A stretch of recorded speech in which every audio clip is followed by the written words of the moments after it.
Alice had always heard about the Whitfields, their music, their ways, but she had never really seen them. Not like this. The music had a way of pulling her in, making her forget everything else. And then there was Curly. Maybe this was how all stories started, with a glance, a step, a song carried on the wind. Chapter 4. Alice. The late afternoon summer sun streamed through the window of the Stevens' modest home in Petroleum, West Virginia, bathing the small room in golden light. Outside, the fields were a patchwork of golden hay stubble, the harvest nearly complete. Cicadas buzzed in the warm air, a sound so constant it had become background noise for Alice. The faint aroma of drying herbs mingled with the earthy scent of late summer that drifted through the open window, carrying with it the promise of cooler evenings. Inside, Alice sat on the edge of her bed, her fingers tracing the faded patches of a quilt her grandmother had stitched long ago. Its blues and greens had softened over the years, and a frayed seam caught her eye. She made a mental note to mend it soon, though convincing Grace to spare a few moments to help her might be a challenge. Her gaze shifted to the cracked mirror propped against the wall, where her reflection stared back with critical eyes. The strawberry blonde braid over her shoulder glinted like spun fire in the sunlight, but she didn't see its warmth or luster. Instead, the echo of childhood taunts filled her ears. Carrot top. Red-headed stepchild. She twisted a lock of hair around her finger, wishing it could be auburn like Grace's or even dark like Jack's. In the next room, Grace was working over the kitchen table, her movements purposeful. The clink of jars and the rhythmic chop of her knife punctuated the quiet hum of the house. Alice could smell the vinegar and honey, sharp and sweet, as Grace prepared her latest tonic. Something to clear out the summer heat and keep folks strong through the changing seasons. "You're going to wear a hole in that quilt if you keep worrying at it like that." Grace's voice floated into the room, steady and calm. Moments later, she appeared in the doorway, auburn hair pinned back and sleeves rolled up. Her hands were stained green from chopping herbs, a mark of her morning spent foraging along the creek bed. Alice smoothed the skirt of her worn blue dress, her fingers brushing over a patch she'd sewn just last week. "It's not the quilt I'm worried about," she murmured, not meeting Grace's eyes. Grace stepped into the room, wiping her hands on her apron. "Then what is it?" she asked, her tone soft but with an edge of curiosity. Alice gestured toward her reflection in the mirror, frustration tightening her voice. "This," she said, motioning to her hair. "It's the first thing everyone notices, and it's never a compliment." Grace sighed, leaning against the bedpost and crossing her arms. "You're still fretting over that?" "Alice, I've told you before. Your hair is the kind of thing folks remember. It's not a flaw, it's a gift." Alice's frown deepened as she rubbed a faint dirt stain on her palm. "You're just saying that because you're my sister." "No, I'm saying it because it's true." Grace pushed herself off the bedpost and walked back toward the kitchen, motioning for Alice to follow. "Come here. Let me show you something." Reluctantly, Alice got up and trailed after her sister. The kitchen was small and warm, sunlight spilling over the worn table where jars of tonic ingredients were neatly arranged. Grace picked up a small bundle of herbs, her fingers deftly plucking a few sprigs of mint and dropping them into a bowl. "You know what this is?" she asked, holding up a root she'd dug up earlier that morning. "Dandelion?" Alice guessed, leaning closer. "Close. It's burdock root," Grace said, her tone turning instructional. "It's bitter, scraggly, and downright ugly when you dig it up. But when you clean it, dry it, and steep it just right, it turns into one of the best tonics you can make. Clears out the blood, gets rid of what doesn't belong, and makes everything run smooth again." Alice watched as Grace worked, pouring boiling water over the mixture and stirring it with care. "So, what's that supposed to mean?" Grace chuckled, glancing at her sister. "It means things aren't always what they seem at first. Burdock might not look like much, but it's valuable.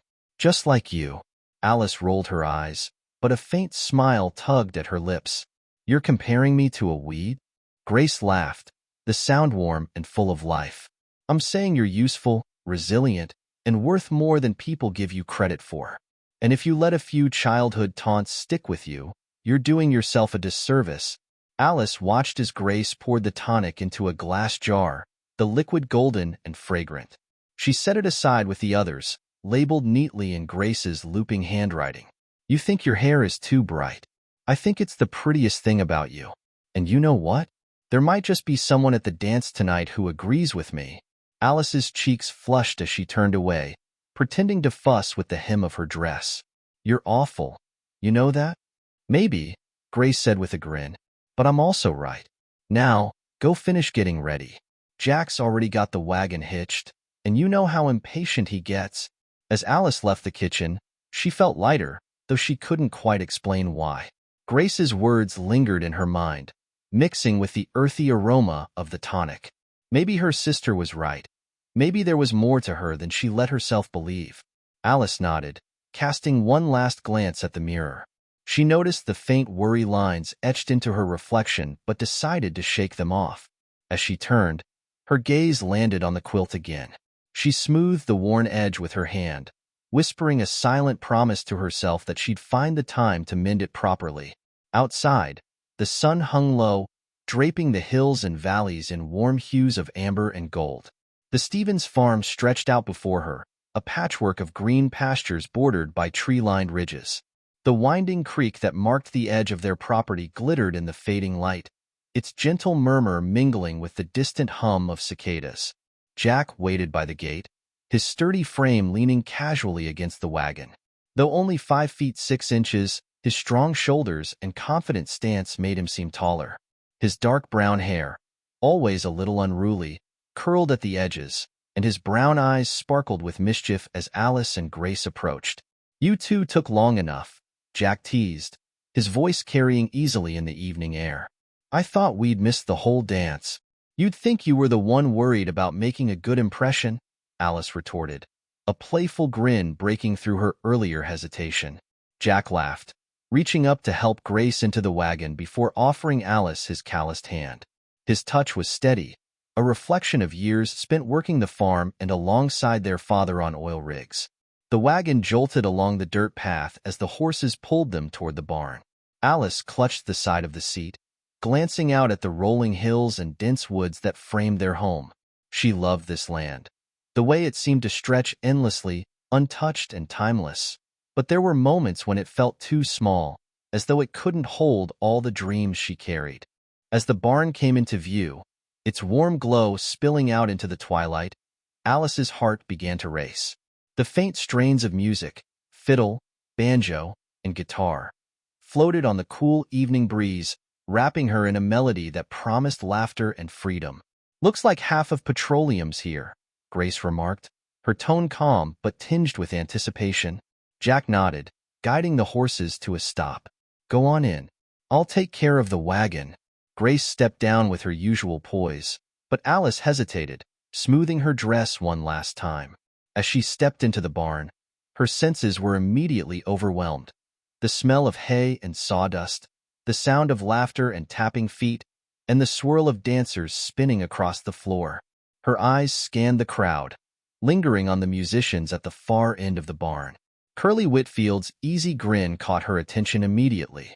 His dark curls framed his face as he adjusted the banjo on his knee, his quick laugh reaching her even above the din. Grace nudged Alice's arm, her voice low but firm. See? No one's staring. Alice smiled faintly, her nerves easing. Not yet. As the evening unfolded, Alice let herself get swept up in the energy around her. She danced with friends, laughed at Jack's jokes, and even caught Curly's eye more than once. For a few hours, the teasing voices of her past faded into the background, leaving only the warmth of the music and the joy of the present.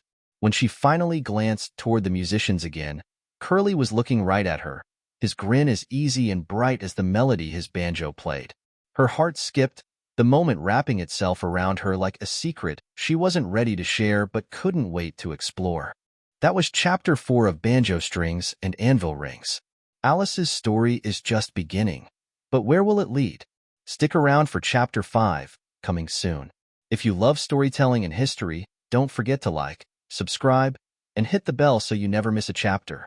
See you next time.